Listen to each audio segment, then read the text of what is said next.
আমাদের ভালোবাসার গল্পটা কিন্তু খুব সহজ ছিল। আমরা দুজনকে ভীষণ ভালোবাসতাম, কিন্তু চারপাশের মানুষ আমাদের সম্পর্কটা ঠিক মেনে নিতে পারেনি। আমার পরিবার বলতো এই ছেলে তোমার জন্য না, আর অন্যদিকে ওর পরিবার বলতো এই মেয়ে আমাদের যোগ্য না। তবুও আমরা কেউ কখনো কাউকে ছাড়ার কথা মাথায় আনিনি। আমাদের এই 6 বছরের সম্পর্কে এমন একটা সময় এসেছিল যখন মনে হয়েছিল আমরা হেরে গিয়েছি, কারণ সে তার পরিবারের চাপে অনেকটা সময় গম্ভীর বা চুপচাপ হয়ে থাকতো, এবং আমি রাগে জেদে অনেক কান্নাকাটি করতাম, অনেক পাগলামি করতাম। তখন সে আমাকে সান্ত্বনা না দিলেও পরের দিন ফোন করে ঠিকই বলতো, তুমি যদি পাশে থাকো আমি সবকিছু পারবো। জানেন, আমরা অনেক কষ্ট করে লুকিয়ে দুজন দেখা করতাম।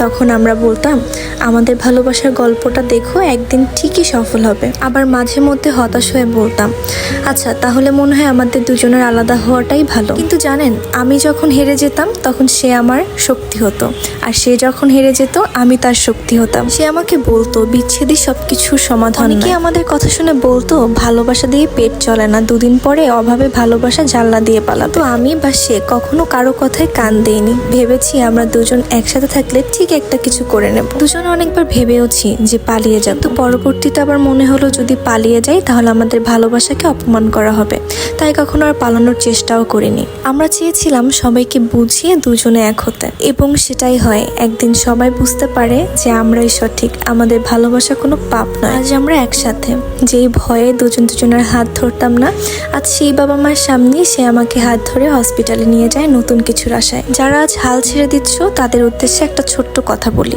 তোমাদের ভালোবাসা যদি সত্যি হয় তাহলে তোমাদেরকে কেউ আলাদা করতে পারবে না, কখনোই না। কারণ ভালোবাসা কখনো হারিয়ে যায় না, না হেরে যেতে দেয়। এবং একটা সম্পর্কে দুটো মানুষেরই সমানভাবে এফোর্ট থাকতে হয়। প্রিয় মানুষের কাছে না রাখা উচিত কোনো ইগো, না কোনো লজ্জা।